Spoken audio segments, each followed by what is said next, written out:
A free COVID testing site is now open for the week in Juniata County to help people in rural communities curb the spread of COVID.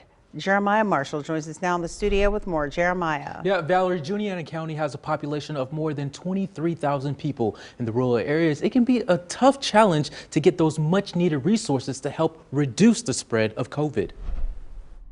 You want a COVID test? John Arbogast says he's fully vaccinated but hasn't been feeling like himself lately. Arbogast decided to get tested not only to protect himself from COVID but also his loved ones. I have two sons, and the last thing I'd want to do would give it to them. Arbogast lives in the rural area of Perry County, just 20 minutes away from Juniata County. He says to have this free testing site here at the Cedar Grove Brethren in Christchurch is helpful to know his COVID status. I think the more people get tested, the better, because obviously if you test positive, you want to stay away from other people. So if you're tested positive, you'll get a phone call in about 3 to 4 days. If you're tested negative, you'll get an email in about 5 to 7 days. The State Department of Health reports that in Juniata County, only 41% of people are fully vaccinated. And at this free testing site, health leaders say they've tested about 60 patients. Some people are curious. They don't know what the site was.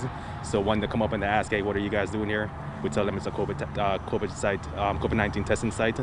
There's some people stay and get tested, some people just drive off. Workers with AMI Healthcare say they will still be set up even if some days are slow, but folks must do their part and get tested. To kind of have a grip on, spreading the pandemic even more than how it is, to get tested, to know your status.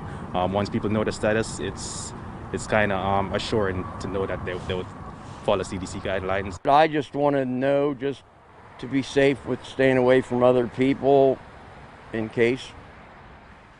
And this free testing site at the church runs through Saturday. You don't have to live in Juniata County to get tested. In studio, Jeremiah Marshall, ABC 27 News. Thank you, Jeremiah.